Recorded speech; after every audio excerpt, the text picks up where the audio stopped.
آئین پاکستان یہ ہر آزاد شہری کو حق دیتا ہے کہ وہ اپنے حقوق کے لیے آواز اٹھا سکے اور اپنا احتجاج ریکارڈ کروا سکے۔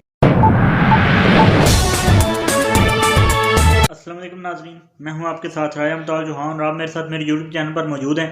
ناظرین، بات کر لیتے ہیں آج پی ٹی آئی کے ہونے والے احتجاج۔ ملک گیر پی ٹی آئی جو ہے وہ اپنا احتجاج ریکارڈ کروا رہی ہے مینڈیٹ کی چوری کے حوالے سے، کیونکہ پی ٹی آئی کا دعویٰ ہے کہ مینڈیٹ چوری کیا گیا ہے۔ ان کی 180 سیٹیں تھیں اور 180 سیٹیں ان سے چھینی گئی ہیں اور اب ان کے پاس 91 سیٹیں موجود ہیں، اور پی ٹی آئی اس وقت مکمل طور پہ احتجاج کر رہی ہے اپنا ریکارڈ کہ جو ان کا چوری شدہ مینڈیٹ ہے وہ انہیں واپس دلوایا جائے۔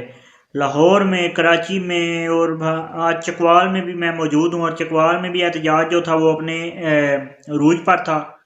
احتجاج کیا جا رہا تھا چکوال میں بھی ایاز میر صاحب کی قیادت کے اندر، جو ایم این اے کے لیے الیکٹ ہونا تھا، جنہوں نے ایاز میر صاحب، ان کے زیر اہتمام جو تھا احتجاجی سلسلہ جاری تھا۔ اسی طرح لاہور میں کافی زیادہ پکڑ دکڑ مار داڑ پی ٹی آئی کے کارکنان کے ساتھ، جو کہ غلط ہے۔ احتجاج ہر انسان کا حق ہے۔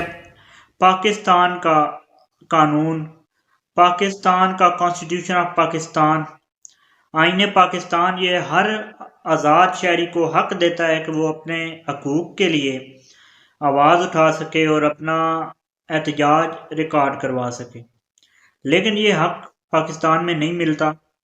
پاکستان میں جب بھی کوئی بھی پرامن احتجاج کے لیے نکلتا ہے اس پر ڈنڈے برسائے جاتے ہیں، پکڑ دکڑ کی جاتی ہے، مار داڑ کی جاتی ہے، انہیں تشدد کا نشانہ بنایا جاتا ہے اور اس طرح سے منتشر کر دیا جاتا ہے کسی بھی بجائے کہ آپ ان کے مطالبات سنیں۔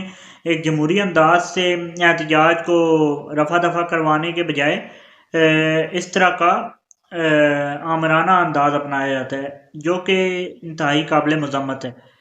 اسی اپنے نوٹ کے ساتھ اس ویڈیو کا اختتام کرتا ہوں، اور امید ہے کہ آگے پاکستان میں بہتری آئے گی۔ اب تک کے لیے اتنا ہی، مجھے دیجیے اجازت۔ اللہ حافظ۔